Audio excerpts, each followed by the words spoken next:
Hiç düşündün mü? Bazı insanlar aynı şartlara sahip olmalarına rağmen neden sıradan hayatları kabul ederken birileri zirve noktada sonuçlar alır? Peki sence dünya üzerindeki en başarılı insanlar senden farklı mı, yoksa onları farklı kılan kullandıkları yöntemler ve izledikleri stratejiler mi?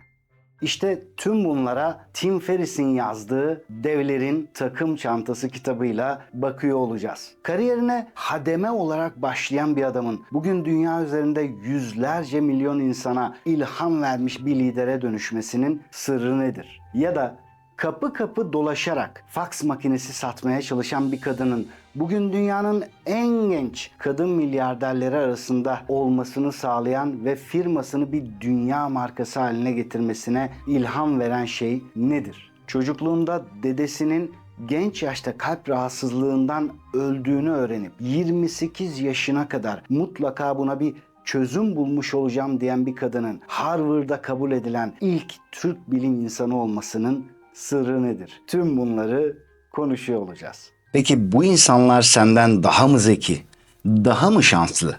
Hayır, onlar sadece zihinlerini ve zamanlarını nasıl kullanacaklarını biliyorlar.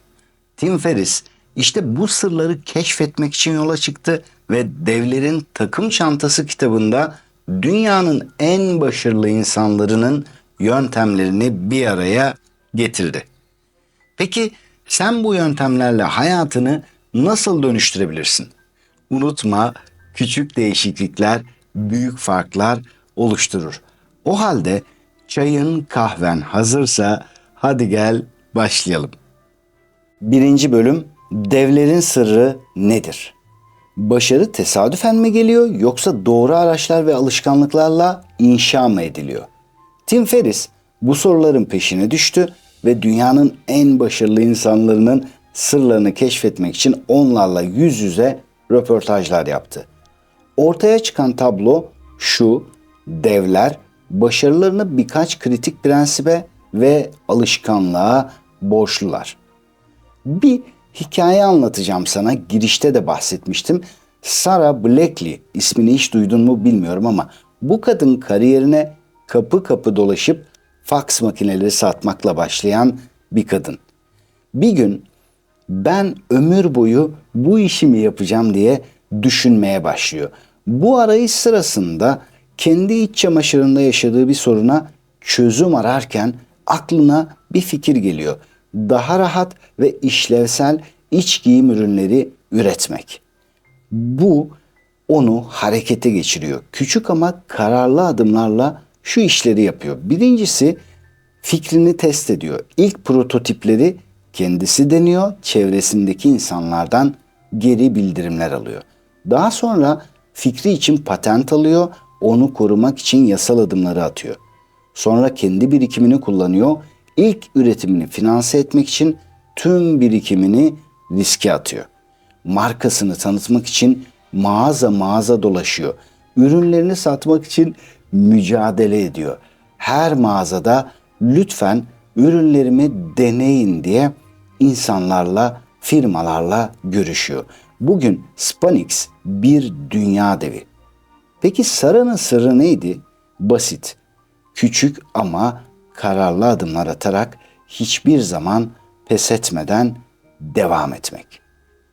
Tim Ferriss diyor ki devleri farklı kılan sadece zihin yapılarını ve yöntemlerini nasıl kullandıkları. İşte bu kitapta onların kullandığı araçlar, alışkanlıklar ve stratejiler seninle paylaşılıyor. Özetlediğim tüm kitaplar gibi almanı, okumanı çok isterim.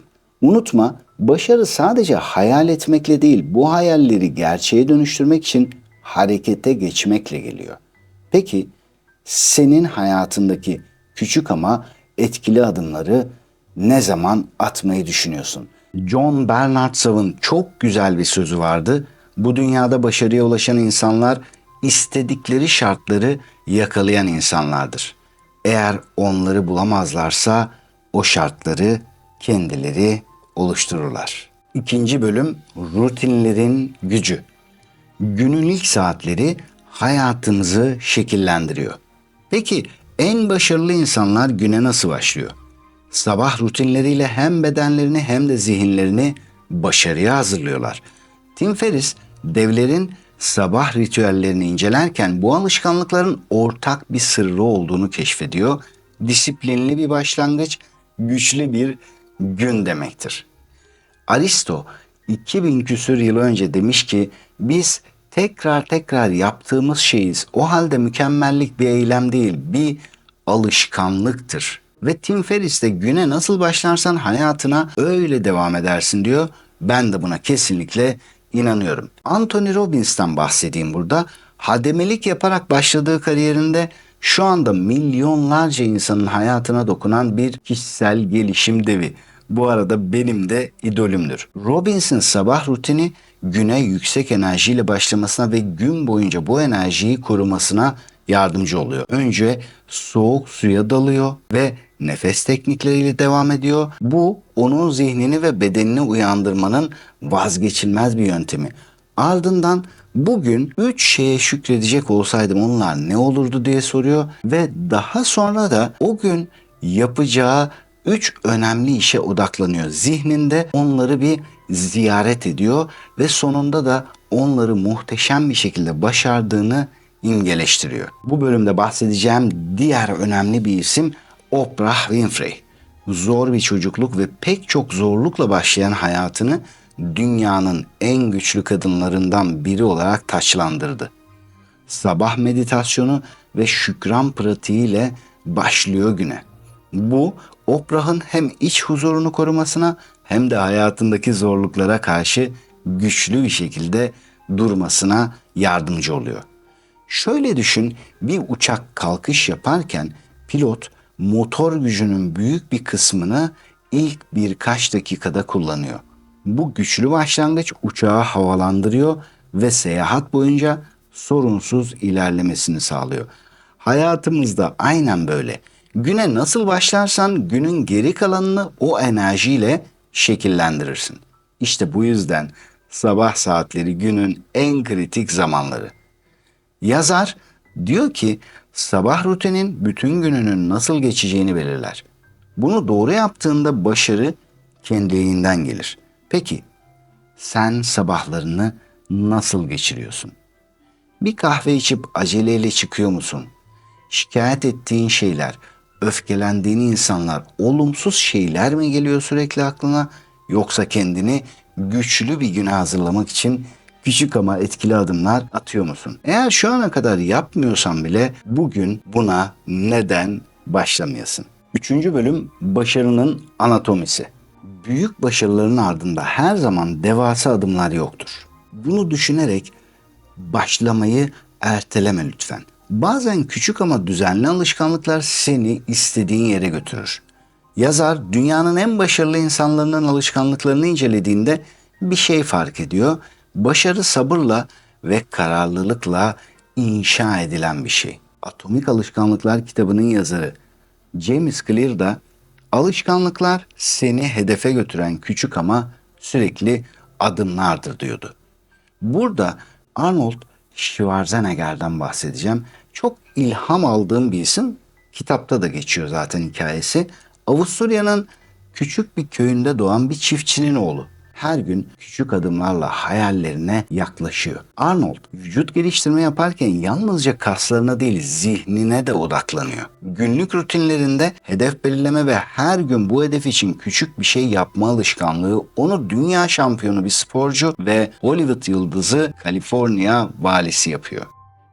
Tabii Arnold o küçük adımları istikrarla atıyor ama her zaman büyük düşünüyor. Asla ben bir deneyeceğim demiyor ve ben vücut geliştirme şampiyonu olacağım diyor. Yine ben bir oyuncu olmayı deneyeceğim demiyor. Ben Hollywood'un gişe rekorları kıran en büyük oyuncularından biri olacağım diyor. İşte bunlar çok ama çok önemli. Bir çam ağacını düşün. Tohumu küçücük, belki avuç içine sığacak kadar ufak. Ama yıllar boyunca doğru yer, doğru ışık ve biraz sabırla devasa bir ağaca dönüşebiliyor. Alışkanlıkların da tıpkı bu tohum gibi. Onları doğru şekilde ekersen hayatında büyük değişimler oluşturabilirsin. Tim Ferriss'in buradaki mesajı Başarı bir defalık büyük hamlelerden değil, tekrar eden küçük eylemlerden doğar. Peki sen hayatında hangi küçük alışkanlıkları ekmeye hazırsın sevgili dost? Küçük bir alışkanlık seç ve bugün hemen olduğun yerden başla. Çünkü küçük adımlar büyük değişimlerin anahtarıdır. Dördüncü bölüm zihinsel dayanıklılık ve odaklanma. Başarıya giden yol hiçbir zaman dümdüz değil. Karşına engeller çıkar. Hayal kırıklıkları yaşarsın. Ama devleri farklı kılan bu zorluklarla nasıl başa çıktıklarıdır. Tim Ferriss'in incelediği bütün başarılı insanlar zihinsel dayanıklılığın ve odaklanmanın önemini vurguluyor. Çünkü bu iki beceri olmadan hiçbir hedefe ulaşamazsın. Vereceğim örneklerden biri Stephen King. Evlendiğinde kıyafetlerini ödünç alacak kadar yoksul bir adam. Karısıyla bir karavanda yaşarken yazmaktan asla vazgeçmedi. İlk yayımlanan hikayesi için yalnızca $35 kazandı. Üstelik bu yolda 60 kere reddedildi. Ama buna rağmen pes etmedi, yazmaya devam etti. Bugün Stephen King'in eserleri milyonlarca insan tarafından okunuyor. Bir başkası Emily Blunt. Çocukken ağır bir kekeme. Konuşma güçlüğü nedeniyle kendisini ifade etmekte bile zorlanıyor. Ama ailesi ve öğretmenlerinin desteğiyle küçük piyeslerde rol alarak bu zorluğu aşıyor. Şimdi Altın Küre başta olmak üzere pek çok ödüle aday gösterilmiş büyük bir oyuncu. Bir örnek de bizden olsun değil mi? Bugün Benfica'da yaptıklarıyla, milli takımdaki performansıyla hepimizin göğsünü kabartan sevgili Kerem Aktürkoğlu. Futbola Gölcük Spor'da başlayan Kerem daha sonra Başakşehir altyapısına geçiyor. O zamanlar hayali Süper Lig'de oynamak ama Başakşehir'de bazı sıkıntılarla karşılaşıyor. İşler düşündüğü gibi gitmiyor ve bir süre alt liglerde mücadele etmek zorunda kalıyor. Her türlü zorluğa rağmen pes etmiyor. Bodrumspor, Karacabey Belediyespor ve 24 Erzincanspor gibi takımlarda forma giyiyor. Tam her şeyden vazgeçmesi beklendiği anda 24 Erzincanspor'da büyük bir çıkış yakalıyor. 30 maçta 20 gol atıyor ve bu performans onu Galatasaray'a taşıyor. Ama Galatasaray'da Wesley Sneijder'in performansıyla eş değer bir performans göstermesine rağmen taraftar sürekli eleştiriyor kendisini. Bir türlü rahat olamıyor. Ama bunlar da onu pes